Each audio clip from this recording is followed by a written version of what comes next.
ആതിരിക്കുന്നത് ഇത് ഇങ്ങനെ വാങ്ങിക്കഴിഞ്ഞാൽ ബാക്കി ഇളവ് കിട്ടിക്കഴിഞ്ഞാൽ അതുകൂടെ വേറെ കൂടുതൽ വിലയ്ക്ക് വിൽക്കാൻ സാധിക്കും. വലിയ കച്ചവടമാണ് അവർ ഉള്ളത്. അപ്പം വളരെ ഗൗരവമായ നിലയിലാണ് ഈ വിഷയത്തിൽ നമ്മൾ കാണേണ്ടത്. ദുരന്തബാധിതരെ ആകെ അങ്ങേയറ്റം വഞ്ചിക്കുകയും ജനങ്ങളെ ആകെ വഞ്ചിക്കുകയും ചെയ്യുന്ന നിലപാടാണുള്ളത്. ദുരന്തബാധിതരുടെ പേരിൽ പോലും തട്ടിപ്പ് നടത്തുന്ന നിലയിലേക്കാണ് ലീഗ് മാറിയിട്ടുള്ളത്. ഇവിടെ നമ്മൾ കാണേണ്ട ഒരു വിഷയം, ദുരന്തബാധിതരുടെ ഭാഗമായുള്ള ചില ആശങ്കയിലുണ്ട്. ദുരന്തബാധിതരെ കൂടെ ആശങ്കയിലാക്കുകയാണ്. വല്ലാത്ത പ്രയാസം അനുഭവിച്ചവരാണ്. അപ്പൊ ദുരന്തബാധിതര ആശങ്കയും മറ്റുമൊന്നും അവർക്ക് പ്രശ്നമല്ല, സാമ്പത്തിക താല്പര്യം മാത്രം പ്രശ്നമാവുകയാണ്. അപ്പം ഞങ്ങൾക്കത് ദുരന്തബാധിതരോട് പറയാനുള്ളത്, എന്തെങ്കിലും ആശങ്കകളോ പ്രയാസങ്ങളോ ഉണ്ട് എങ്കിൽ അത്തരം ആളുകൾ ഞങ്ങളെ സമീപിക്കുകയോ ഞങ്ങളോട് പറയുകയോ ചെയ്താൽ സ്വാഭാവികമായിട്ടും ഗവൺമെന്റ് ശ്രദ്ധയിൽ അത്തരം കാര്യങ്ങൾ ഞങ്ങൾ പെടുത്തുന്നതിൽ തന്നെ സ്വീകരിക്കും എന്നതാണ് അതുമായി ബന്ധപ്പെട്ടുകൊണ്ട് സൂചിപ്പിക്കാനുള്ളത്. അതോടൊപ്പം ചില വാർത്തകൾ കാണുന്നത്, ഞങ്ങൾക്ക് വസ്തുതകൾ അറിയില്ല, വാർത്തകൾ കാണുന്നത് ഈ ഇവരുടെ പേരിലേക്ക് മാറ്റാൻ പോകും. സ്ഥലം പേരിലേക്ക് മാറ്റി വീണ്ടും ദുരന്തബാധിതരെ വഞ്ചിക്കുന്ന നിലയാണ് ആ കാര്യത്തിൽ ഉണ്ടാവുക.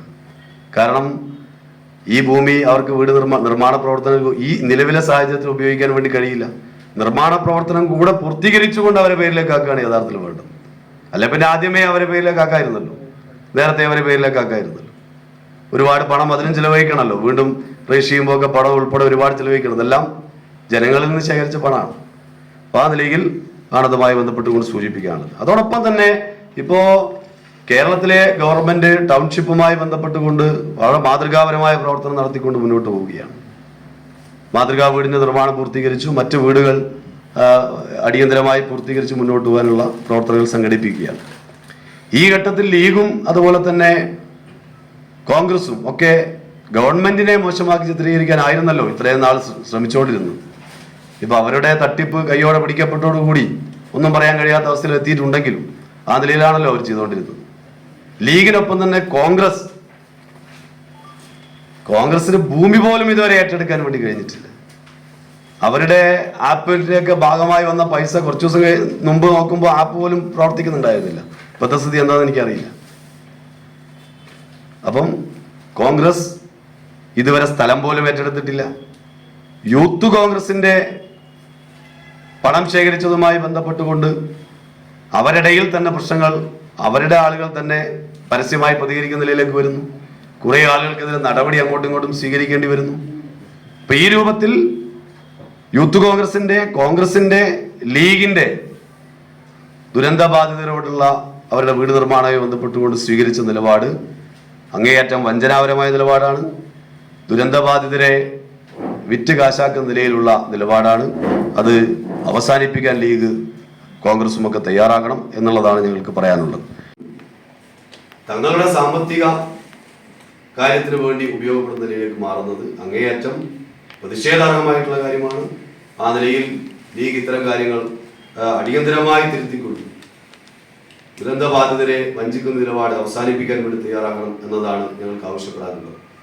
ലീഗിന്റെ നേതൃത്വത്തിൽപ്പെട്ട ആളുകൾ പരിശോധിക്കുക തന്നെ വേണം. കാരണം ഇതിലെ നിയമപരമായ കാര്യങ്ങളുടെ പരിശോധന ഇപ്പോൾ നടക്കുന്നുണ്ടല്ലോ. സ്വാഭാവികമായിട്ടും തരം മാറ്റലുമായി ബന്ധപ്പെട്ടുകൊണ്ട് ലാൻഡ് ബോർഡിന്റെ ഭാഗത്തു നിന്നും സംസ്ഥാന ലാൻഡ് ബോർഡിലേക്ക് അതുമായി ബന്ധപ്പെട്ടുകൊണ്ട് റിപ്പോർട്ട് സമർപ്പിച്ചിട്ടുണ്ട്. അത് പരിശോധന നടക്കുന്നുണ്ട്. ഈ മറ്റു തരത്തിലുള്ള പരിശോധന നടക്കണം. പക്ഷെ അതിനെല്ലാം അപ്പുറം ഒരു രാഷ്ട്രീയ പാർട്ടി ഇത്രയും അധപ്പതിക്കാൻ വേണ്ടി പാടുന്നു. ദുരന്തബാധിതരുടെ പേരിൽ ഇങ്ങനെ പണം ഈ രൂപത്തിൽ അതിനെപ്പോലും പണാപകരണത്തിലുള്ള മാർഗമാക്കി മാറ്റാൻ വേണ്ടി പാടുന്നു. ഇതാണ് ഏറ്റവും ഗൗരവമായി പൊതുസമൂഹം ചർച്ച ചെയ്യുന്നത്. ആ നിലയിലാണ് ഞങ്ങൾ അതിനെ കാണുന്നത്. ഈ വിഷയം ജനങ്ങൾക്ക് മുമ്പിൽ ഞങ്ങൾ ഉയർത്തിക്കൊണ്ടുവരും. ഇപ്പം LDF ഭാഗമായി കഴിഞ്ഞ ദിവസം പ്രതിഷേധങ്ങൾ സംഘടിപ്പിച്ചിട്ടുണ്ട്. ആ നിലയിലുള്ള ക്യാമ്പയിനുകൾ സംഘടിപ്പിക്കും. പൊതുജനങ്ങളെ അതിനകത്ത് ബോധ്യപ്പെടുത്തും. പൊതുജനങ്ങൾക്ക് ഇതിനെ സംബന്ധിച്ച് ബോധ്യമുണ്ട്. പക്ഷെ കൂടുതൽ വ്യക്തമായ കണക്കുകൾ ജനങ്ങൾക്ക് മുമ്പിൽ വരേണ്ടതായിട്ടുണ്ട്. ആ നിലയിൽ ഞങ്ങൾ അത്തരം ക്യാമ്പയിനുകളായിട്ടുണ്ട്. അല്ല, പരസ്യ പ്രസ്താവന CPIM അംഗീകരിക്കുന്നതല്ല, അത് അച്ചടക്ക ലംഘനമാണ്. അത് സംബന്ധിച്ച് പാർട്ടി ഒരു നിലപാട് കൈക്കൊണ്ടിട്ടുണ്ട്. അത് നിങ്ങളെ പിന്നീട് അറിയിക്കും. ഈ അവിടുത്തെ ഈ പ്രശ്നം ആരോപണവുമായി ബന്ധപ്പെട്ട് എന്താണ് ഇപ്പോൾ പാർട്ടിയുടെ നിലപാട്? പറഞ്ഞല്ലോ, പരസ്യ പ്രസ്താവന പാർട്ടി അനുവദിക്കുന്നതല്ല. അതുമായി ബന്ധപ്പെട്ട് ചില നടപടികൾ പാർട്ടി സ്വീകരിച്ചിട്ടുണ്ട്. അതിന്റെ ഭാഗമായ ഒരു പ്രസ്താവന നിങ്ങൾക്ക് നൽകുന്നതാണ് പിന്നീട്. ഞാൻ പരസ്യ പ്രസ്താവനയെ കുറിച്ചല്ല ചോദിക്കുന്നത്. ഇപ്പൊ ഞാൻ മനസ്സിലാക്കുന്ന അനുസരിച്ചിട്ട് അതിനെക്കുറിച്ച് റിപ്പോർട്ടിംഗ് വന്നിരിക്കുന്നത് അതിൽ ഇടപാട് നടന്നിട്ടില്ല, അത്ര ഒരു ആ വിഷയത്തിൽ ഞങ്ങൾ സ്റ്റേറ്റ്മെന്റ് തന്നിരുന്നു. അപ്പൊ മാധ്യമ പ്രവർത്തകർക്ക് ആദ്യമുള്ള വിഷയം, രണ്ടാമത്തിൽ തന്നിട്ടില്ല, അതാണ് തീർന്നു പറഞ്ഞത്. ആദ്യത്തിൽ പാർട്ടി ജില്ലാ കമ്മിറ്റിയുടെ സ്റ്റേറ്റ്മെന്റ് നിങ്ങൾക്ക് നൽകിയിരുന്നു എല്ലാവർക്കും. അതിനപ്പുറത്തേക്ക് പിന്നെ ഒന്നും പറയാനില്ല. അത് മാധ്യമങ്ങളെല്ലാം വന്നിട്ടുണ്ട്. അതായത് നമ്മൾ നേരത്തെ ഒരു നടപടി കൈക്കൊണ്ടതുമായി ബന്ധപ്പെട്ട കാര്യത്തിൽ CPIM-ന്റെ ആ കാര്യത്തിലെ നടപടി സ്വീകരിച്ചതുമായി ബന്ധപ്പെട്ട കാര്യങ്ങൾ നേരത്തെ ഒരു പത്രപ്രസ്താവന നൽകിയിരുന്നു. അത് മാധ്യമങ്ങളെല്ലാം കൊടുത്തിരുന്നു. പിന്നെ രണ്ടാമത്തെ വിഷയം പരസ്യ പ്രസ്താവനയാണ്. അതുമായി ബന്ധപ്പെട്ട കാര്യത്തിൽ ഒരു നടപടി പാർട്ടി കൈക്കൊണ്ടിട്ടുണ്ട്. അത് സംബന്ധിച്ചുള്ള പ്രസ്താവനകൾക്ക് നൽകും. അതിലൊരു വ്യക്തതയ്ക്ക് വേണ്ടി ചോദിക്കുകയാണ്. ആദ്യം ഏരിയ കമ്മിറ്റിയിൽ നിന്ന് അദ്ദേഹത്തെ ലോക്കൽ കമ്മിറ്റിയിലേക്ക് തരം താഴ്ത്തിയിരുന്നല്ലോ. ആ നടപടിയിൽ എന്താണ് ഇപ്പോഴത്തെ പാർട്ടിയുടെ പൊസിഷൻ എന്ന് അറിയാൻ വേണ്ടി ഒരു വ്യക്തതയ്ക്കായി ചോദിക്കുകയാണ്. അതല്ലോ ആദ്യത്തെ നടപടിയെ സംബന്ധിച്ച് സ്റ്റേറ്റ്മെന്റ് തന്നു, രേഖാമൂലം. അതിനപ്പുറത്തേക്ക് അതിൽ പറയാനില്ല. അതിൽ മാറ്റം വന്നിട്ടുണ്ടോ എന്ന് അറിയാം. രേഖാമൂലം നിങ്ങൾക്കൊരു നടപടി ഞങ്ങൾ നൽകിയിട്ടുണ്ട്. അതിനുശേഷം പരസ്യ പ്രസ്താവനയുമായി ബന്ധപ്പെട്ടാണ് പാർട്ടി അച്ചടക്ക ലംഘനമാണ്. അത് സംബന്ധിച്ച് നേരത്തെ അതിലും ഒരു സ്റ്റേറ്റ്മെന്റ് നൽകിയിരുന്നു. പാർട്ടിയിൽ പരസ്യ പ്രസ്താവന അനുവദനീയമല്ല, പാർട്ടി പിന്നീട് പരിശോധിച്ചുമായി തീരുമാനമെടുക്കുമെന്ന് നേരത്തെ പറഞ്ഞിരുന്നു. അതിന്റെ അടിസ്ഥാനത്തിൽ പാർട്ടി പരിശോധിച്ച് ഒരു സംഘടനാ നടപടി കൈക്കൊണ്ടിട്ടുണ്ട് പരസ്യ പ്രസ്താവനയുടെ കാര്യത്തിൽ.